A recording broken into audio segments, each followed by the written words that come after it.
Nagbabalik ang PTV Sports, nostalgia, kasaysayan at iba pa. Ating sariwain yan kasama si sports memorabilia collector Dr. Michael Rico Messina para sa isa namang episode ng Treasures of the Game. Good morning, Doc. Good morning, Doc. Good morning, teammate Sheila. Good morning, teammate Meg. And good morning sa lahat ng mga teammates natin na nanonood dito sa Treasures of the Game. At madami tayong treasures this morning. Yes, oo. So, Dr. Rico, ano ba yung sisimulan natin ibahagi sa ating mga viewers this Oo. morning? So, teammate Sheila, teammate Meg, nung Sunday, umattend ako ng isang collectors convention and auction. So, yan, thank you kay Sir Melvin Lam sa Bayanihan Collectors Club, tsaka kay Sir Edward To ng Morton Auctions kasi in-invite nyo ko doon. Tapos dito sa convention na yon, nag-ano ako, memorabilia hunting. So, baka sakali ako, baka meron akong mga Philippine basketball items na makukuha. So, ito dito sa picture natin, no, kasama ko yung mga batikan na historian. Na historiador natin, sina si Xiao. Sir Ambet Ocampo, tsaka si Sir Xiao Chua. Tapos dito naman, kasama ko yung mga kasama kong appraiser sa kay Boss Toyo sa Pinoy Pawn Star, si Sir Arman. Nakita ko po yun, Doc, sa post niyo. Oo, tsaka ito naman si Sir Decada, yan, Sir Angelo, yan, nakasama ko rin sila dun sa convention. So yun, so going back dun sa ating mga items na nakuha dun sa convention na yon, so simulan natin dito sa tinatawag nating phone cards. Phone card. So, Tagalan yan. so- Mga ilang taon yan? Yan. Anong year po yan? Naabutan mo ba ito, Ma'am Meg, Ma'am Sheila? Naabutan ko yung sa coins. Yun yata yung una. Pero yung naalala ko coins. to Para kasi makatawag. parang niloloadan to, di ba? May load, may load siya may na amount kasama. na siya, Yeah, tapos oo. para magamit mo sa phone. Oo. So ito, meron tayong mga public payphones na, no? So, para makagamit ka, makakall ka, papasok mo yung card. Tapos, yan, pwede mo nang i-dial yung number kung saan ka magko-connect na number nung gusto mong kausapin. So, ito, itong dalawang to, yung Mark Kagiwa na cards na yan, this was issued around 2003 as a set. So, kasama niyo yung ibang mga superstars at the time like Alvin Patrimonio, Johnny Abarrientos, yung mga latest na players nun sila, John Arrigo, Rudy Hatfield. So yun yung nirelease ng PBA back then noong 2003. Ito naman, itong isang to, Mobileye naman, ibang company naman siya. Pero So, phone card din. Phone card rin, tapos phone pal yung pangalan. So ito, I think pang pang load sa cellphone. Di ba ngayon may cell cards pa rin tayo, di ba? Yung pinanglo-load natin doon sa Prepaid, cellphone, oo. prepaid. So I think parang ganun din ito, itong Mobileye phone pal na card na to. So this one naman, it was released during 1990, 1999. Yan. Kasi si Asi yung nandito sa card eh. So, mas nauna to, Doc? Nauna to, yan, oo. Kasi ang pasok ni Asi sa PBA is 1999 as a direct hire nung Mobileye phone pals back then. So masabi natin, more 1999 itong card na to. So aside from this, may mga ibang cards pa tulad nung starting lineup ng Mobileye back then. Tsaka meron silang isang card na buong team ng Mobileye yung nandun. Kung fan ka talaga, I'm sure inipon nila. Yes, oo. So sa collection ko, yan, nakompleto ko naman to, itong Mobileye phone pal na to, tsaka itong phone card cards. ng PLDT.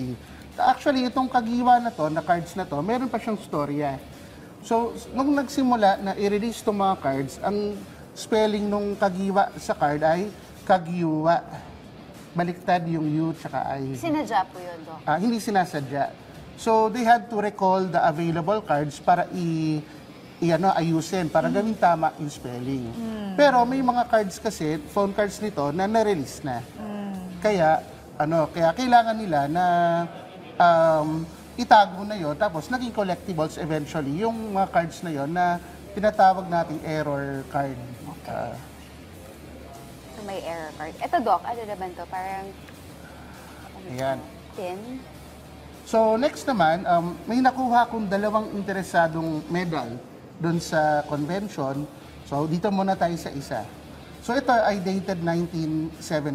So ito, teammate Sheila, teammate Meg, tingnan ninyo. Basketball Intercolor, 1970. 1973. So ngayon, although syempre napapadali yung trabaho natin, dahil merong date doon sa harapan, so merong mga clues na magbibigay sa atin ng idea Yan, nakita natin doon sa screen, na yung ano niya, yung era niya ay 1970s. Yan. So, kung tingnan niyo rin, Teammate Meg, yung Most medal, valuable. yung ano niya, kita niyo yung, yung itsura ng dalawang players. Yung nagsushoot ay nag-a-attempt nung hook shot. Okay. So, yung hook shot kasi, nung 70s, it was very popular. Na karamihan ng big men, yun yung parang go-to move nila para makascore. So, that's one of the parang ideas na most likely this medal was released during the 1970s. Ito naman po. Ayan. So ito naman, siguro ito yung isa sa pinaka nagustuhan ko na haul dun sa aking pagpunta dun sa convention. So ito, isang basketball medal din siya. Pero ang ano natin dito, ang touring natin dito ay 1910s. Oo. Wow. So ano pa siya, pre-war na basketball medal. So una, bakit? So kung titingnan natin yung design ng medal, parang it fits during that time ng mga 1910s. So you have the medal itself, tapos meron tayong ribbon na tinatawag, tapos yung taas nun ang tawag top bar. Okay. Ayan. And then kung titingnan niyo yung bola na nakakabit doon sa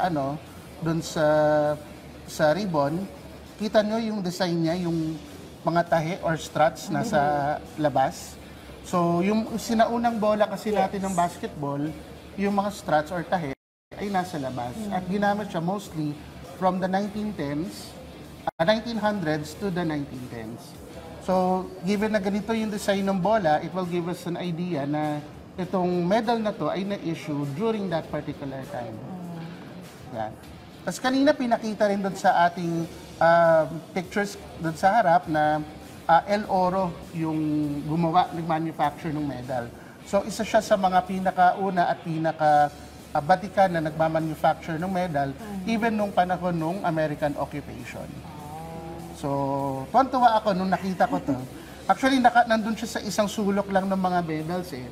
Tapos nung tinitingnan ko, uy, ano to, basketball medal to. Tapos nung sinuri ko na siya, naisip ko na, ay jackpot, kailangan ko itong kunin. Mukhang nag-enjoy si Doc sa Sobra. convention. Yan dami yung nakuha nga memorabilia. Yes. How about this one po? So, Itong, ito naman, ating last item. so actually itong mga items na to, ito, ay very much collectible sa mga PBA enthusiasts. So ito ay isang PBA annual. So until ngayon, Teammate Sheila, Teammate Meg, may mga PBA annuals pa rin. Tsaka it's a very collectible item para sa mga enthusiasts ng PBA. So ito, dun sa PBA annual na to, ito ay from 1982. Tapos kung titignan natin, ang nasa cover ay si Sir Leo Prieto. So si Leo Prieto, siya yung pinakaunang commissioner ng PBA from 1975 to 1983. Yan. So alam niyo ba si Sir Leo, naging champion siya ng NCAA for LaSalle, 1939. Wow. Okay. 1939 pa. Yeah. Tapos ang 1930s. isa pa, di ba dati nagko-compete tayo sa Olympics, right? Yes. Malakas yung Philippine team back then. Tapos, noong 1956 sa Melbourne, siya ang coach ng ating Olympic team. Wow. So, nag-place tayo ng 7th during that time. So, yun yung pangalawang pinakamataas na placing natin sa Olympics. Olympics, Olympics Okay. yun, sa Sabi nga Melbourne, namin, di Australia. ba, last time, like last week, ang lakas ng Team Philippines when it comes to international competitions like the Olympics. Yes. And Leo Prieto played a hand in one of those Olympics. Right. Siyempre, very interesting na naman ang pinakita sa atin ni Doc Rico for today at aabangan natin ulit kung ano pa ang kanyang mga Madami ipapakita tayong sa atin. natutunan, Teammate Yes. Sheila. Always. Hindi every time.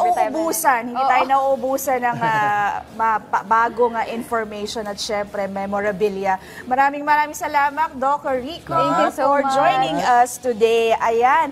At syempre, bago tayo magpaalam, nais muna naming batiin ng happy. Ayun. Dami nun, birthday ang isa naming intern na si Gabriel Penolar. Happy Happy birthday, birthday. Gabe. And I hope madami siyang natututunan dito sa sport. Yes, and I hope may papansit siya mamaya. Yes, aabangan natin yan.